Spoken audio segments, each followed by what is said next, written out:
Vous ouvrez la porte de la salle de bain. Votre chien en sort, les yeux plissés, les oreilles en arrière, puis il grogne en direction de l'encadrement. Il ne vous regarde même pas. Ce grognement n'est pas adressé à vous. Il est adressé à la porte, à l'idée même d'être enfermé. Vous vous demandez pourquoi il réagit si fort alors que vous ne l'avez laissé que 5 minutes, le temps de finir votre douche. Ce grognement, ce n'est pas un caprice. Ce n'est pas un comportement de domination ou un signe que votre chien est méchant. C'est un signal de détresse très spécifique et si vous l'ignorez, vous risquez d'ancrer une peur qui va transformer chaque petit confinement en calvaire pour lui et pour vous. Dans cette vidéo, vous allez découvrir la mécanique cachée derrière ce grognement. Vous apprendrez pourquoi les portes fermées déclenchent parfois une réaction disproportionnée, comment distinguer un grogne de peur d'un grogne de menace et surtout, 3 techniques concrètes pour que votre chien accepte d'être enfermé sans panique. On vous a peut-être dit que votre chien grogne parce qu'il veut être le chef ou parce qu'il teste votre autorité.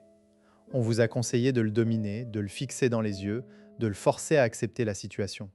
Ces conseils sont non seulement inefficaces, mais ils aggravent le problème. Le grognement n'est pas un acte de rébellion. C'est un cri de stress. Quand un chien est enfermé dans une pièce, il perd sa liberté de mouvement. Il ne peut plus choisir d'entrer ou de sortir. Or, le contrôle de son environnement est un besoin fondamental pour un chien. Sans cette liberté, le cerveau canin active des circuits de stress, parfois même de panique. La chercheuse Alexandra Horvitz, dans ses travaux sur la claustrophobie canine, a montré que certains chiens développent une véritable phobie des espaces confinés. Cette phobie peut être liée à un manque de contrôle, à une expérience négative antérieure ou à une sensibilité génétique. Le grognement est alors un signal d'alerte, le chien vous dit qu'il est en détresse et qu'il a besoin que la situation change. Pour comprendre ce qui se passe dans la tête de votre chien, imaginons un instant que vous êtes dans un ascenseur. L'ascenseur s'arrête, les portes restent fermées. Vous attendez 1 minute, 2 minutes, personne ne vient. Vous appuyez sur le bouton d'ouverture, rien. Votre rythme cardiaque s'accélère. Vous commencez à transpirer. Vous avez peut-être une petite voix intérieure qui dit « il faut sortir, il faut sortir ». Cette sensation d'oppression, cette montée d'adrénaline, c'est exactement ce que ressent votre chien quand il est enfermé dans une pièce. Seulement, lui n'a pas de téléphone pour appeler à l'aide. Il n'a pas de bouton d'ouverture. Il n'a que sa voix et son corps pour exprimer sa détresse. Le grognement, c'est son dernier recours avant de passer à l'action. Gratter, mordre, sauter. Prenons un cas concret. Elodie, une graphiste de 34 ans vivant à Montpellier, a adopté un croisé border collie nommé Nelson. Nelson était un chien parfait en balade, en voiture, chez les amis. Mais dès qu'Elodie fermait la porte de la cuisine pour préparer le dîner, Nelson grognait. Pas un grognement fort, plutôt un grondement sourd, continu, qui durait, tant que la porte restait close. Elodie a d'abord cru que Nelson était en colère parce qu'il était séparé d'elle. Elle a essayé de l'ignorer, de le gronder, de le rassurer à travers la porte. Rien n'y faisait. Le grognement s'intensifiait. Un jour, Elodie a filmé le comportement de Nelson avec son téléphone. Elle a vu que Nelson ne se tenait pas face à la porte, mais dans un coin, le dos tourné, les oreilles plaquées. Ce n'était pas un grognement d'opposition, mais de peur. Elle a alors compris que Nelson n'avait pas peur d'être séparé d'elle, mais d'être enfermé. Et pour cause, dans son passé d'errance, Nelson avait été bloqué sous une voiture pendant plusieurs heures. La fermeture de la porte réactivait cette mémoire traumatique. Le grognement était un flashback, pas un caprice. Comment savoir si le grogne de votre chien est un signe de claustrophobie ou une simple opposition? Observez son langage corporel. Un chien qui grogne par peur a les oreilles en arrière, le corps bas, la queue entre les pattes et il évite votre regard. Parfois même, il bâille, se lèche les babines ou tourne en rond. Au contraire, un chien qui grogne par défi est plutôt corps tendu, tête haute, queue dressée. Si vous êtes dans la pièce avec lui et qu'il grogne vers la porte une fois celle-ci fermée, c'est un signe fort. Si le grognement s'arrête dès que la porte est rouverte, c'est une confirmation. Le chien associe la porte fermée à un danger. Il grogne pour faire partir la menace, mais la menace ne part pas, donc il continue.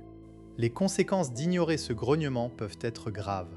Le stress chronique affaiblit le système immunitaire, perturbe la digestion et peut mener à des comportements destructeurs. Le chien peut apprendre à sauter sur la poignée, abîmer le cadre de porte, voire se blesser en tentant de s'enfuir. De plus, la confiance en vous s'érode, votre chien apprend que dans les moments difficiles, vous ne l'aidez pas. Mais ce n'est pas tout. Un grognement ignoré peut dégénérer en morsure. La prochaine fois, votre chien pourrait ne plus grogner du tout, mais passer directement à l'attaque. Ou bien, il pourrait développer une phobie généralisée des espaces clos. La voiture, la cage de transport, la salle d'attente. Le grognement est donc un signal à prendre au sérieux. Voyons maintenant 3 techniques concrètes pour désamorcer cette peur. Technique numéro 1, la désensibilisation par palier. Commencez par identifier le seuil de déclenchement de votre chien. Si le grognement apparaît dès que la porte est fermée, votre point de départ est la porte légèrement entrouverte. Pendant une semaine, fermez la porte à 10 cm du chien, pas plus. Donnez-lui une friandise de grande valeur, comme un morceau de fromage ou de poulet, puis rouvrez immédiatement. Le but est d'associer la fermeture partielle à une récompense. Augmentez progressivement l'angle de fermeture. La deuxième semaine, fermez à moitié. Toujours en donnant une friandise et en rouvrant. Puis à 3/4, puis complètement mais seulement une seconde. Ne passez à l'étape suivante que si votre chien ne montre aucun signe de stress, pas de grognement, pas de halètement, pas de bâillement. Cette technique peut prendre plusieurs semaines, mais elle est redoutablement efficace. Dans l'exemple d'Élodie, elle a commencé par s'entraîner avec la porte de la cuisine grande ouverte, en lançant une friandise au fond de la pièce, puis en s'approchant de la porte sans la toucher. Au bout de 2 semaines, Nelson était capable de rester calme, porte fermée pendant 30 secondes, en échange d'une poignée de croquettes. Technique numéro 2, le contre-conditionnement avec un signal de sortie. Au lieu de fermer la porte sans prévenir, donnez à votre chien un signal visuel qui annonce la réouverture. Par exemple, placez un post-it jaune sur la porte. Quand vous fermez la porte, montrez le post-it du doigt. Au début, rouvrez immédiatement après avoir montré le post-it.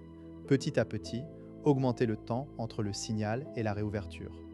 Votre chien apprendra que ce signal est une promesse. Ça va s'ouvrir. Vous pouvez aussi utiliser un mot comme « prêt » ou « ouvre », mais attention, ce mot ne doit jamais être utilisé hors contexte, sinon il perd sa valeur. Le but est de créer une attente positive. Le chien sait que la sortie est garantie, donc il peut se détendre. Technique numéro 3, l'apprentissage du libre choix par l'habituation à la caisse de transport. La claustrophobie est souvent liée à l'absence de contrôle. Apprenez à votre chien à aimer un espace clos qu'il peut quitter à volonté. La caisse de transport. Laissez la porte ouverte, mettez des friandises à l'intérieur, fermez la porte une seconde, puis rouvrez. Progressivement, augmentez la durée. Quand votre chien est à l'aise en caisse, appliquez la même méthode à une pièce de la maison. Entraînez-le à rester dans la pièce avec la porte fermée, mais en ayant toujours le contrôle de la sortie, vous lui ouvrez sur demande. Pour cela, vous pouvez lui apprendre à toucher la porte du nez pour demander l'ouverture. Un chien qui a un moyen d'action est un chien moins stressé. Vous pourriez penser que ces techniques prennent trop de temps, ou que votre chien devrait simplement apprendre à obéir, mais la recherche en cognition canine montre que la peur ne se soigne pas par la force. En forçant votre chien à rester enfermé malgré ses grognements, vous renforcez son association. Enfermé à danger. Vous créez un chien qui va s'opposer de plus en plus fort. Peut-être aussi que vous vous dites « ça marche pour les petits chiens, mais le mien est un malinois de 40 kg ». Eh bien, la taille ne change rien à la physiologie de la peur. Un grand chien peut être tout aussi claustrophobe qu'un petit. Simplement, il peut causer plus de dégâts. C'est une raison de plus pour agir rapidement et avec méthode. Rappelez-vous, le grognement de votre chien, quand vous le confinez, n'est pas un caprice. C'est un cri de secours. Votre mission n'est pas de le faire taire, mais de supprimer la cause de sa peur. En comprenant la claustrophobie canine, en respectant son besoin de contrôle et en utilisant des techniques de désensibilisation, vous pouvez transformer son rapport aux pièces closes. Alors, la prochaine fois que vous entendrez ce grognement, ne vous fâchez pas. Regardez-le, observez son corps. Demandez-vous, qu'est-ce que mon chien essaie de me dire ? Et si cette vidéo vous a éclairé, n'oubliez pas de vous abonner pour d'autres clés de compréhension de votre compagnon. Ensemble, nous pouvons faire de chaque confinement une expérience neutre, voire positive.